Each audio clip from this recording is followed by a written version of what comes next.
ಇವತ್ತು ಕೋಲಾರದಲ್ಲಿ ಬಿಜೆಪಿ ಮತ್ತೆ ಜೆಡಿಎಸ್ ಕಡೆಯಿಂದ ಸಮಾವೇಶ ನಡೀತಾ ಇದೆ. ಬೆಳಗ್ಗೆ 11 ಗಂಟೆಗೆ ಈ ಸಮಾವೇಶ ಆರಂಭ ಆಗುತ್ತೆ.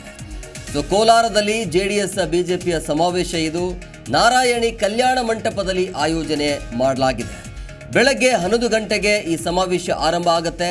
ಎಚ್ಡಿಕೆ ಅಶೋಕ್ ನೇತೃತ್ವದಲ್ಲಿ ಶಕ್ತಿ ಪ್ರದರ್ಶನ ನಡೆಯುತ್ತೆ.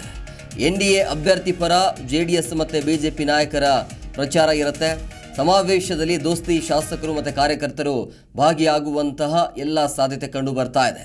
ಸೊ ಇವತ್ತು ಕೋಲಾರದಲ್ಲಿ ಜೆಡಿಎಸ್ ಮತ್ತು ಬಿಜೆಪಿಯ ಸಮಾವೇಶ ಇರುವಂಥ ಹಿನ್ನೆಲೆಯಲ್ಲಿ ಸಾಕಷ್ಟು ವಿಚಾರದ ಬಗ್ಗೆ ಚರ್ಚೆ ಆಗತ್ತೆ.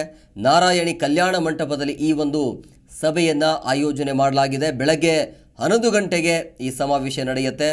ಕುಮಾರಸ್ವಾಮಿ ಮತ್ತು ಆರ್ ಅಶೋಕ್ ನೇತೃತ್ವದಲ್ಲಿ ನಡೀತಾ ಇರುವಂತಹ ಶಕ್ತಿ ಪ್ರದರ್ಶನ ಇದು. ಸೊ ಎನ್ಡಿಎ ಅಭ್ಯರ್ಥಿ ಪರವಾಗಿ ಈಗ ಜೆಡಿಎಸ್ ಮತ್ತು ಬಿಜೆಪಿ ನಾಯಕರ ಪ್ರಚಾರ ಹೇಗಿರಬೇಕು, ಯಾವ ರೀತಿಯಾಗಿ ಪ್ಲಾನಿಂಗ್ ಇರಬೇಕು ಅನ್ನೋದ್ರ ಬಗ್ಗೆ ಸುದೀರ್ಘವಾಗಿ ಚರ್ಚೆ ಆಗತ್ತೆ.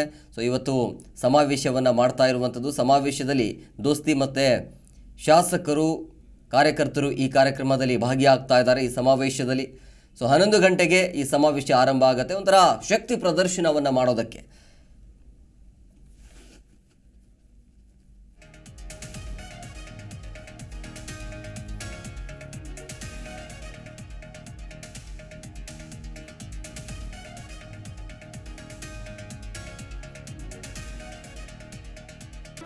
ಜಿ ಕನ್ನಡ ನ್ಯೂಸ್ ಈಗ ನಿಮ್ಮ ಮನೆಯಲ್ಲೇ ನೋಡಿ.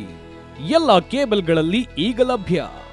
ಸನ್ Direct 292, Jio TV 1334, U digital 162, city cable 51, GTPL 17, Abhishek cables 821, Rockline telecommunication 51, Shri Basaveshwara number 60, Vinayaka digital number 53, in digital number 896ರಲ್ಲಿ ನಿಮ್ಮಿಸ್ತದ ಜಿ ಕನ್ನಡ ನ್ಯೂಸ್ ನೋಡಿ ಆನಂದಿಸಿ.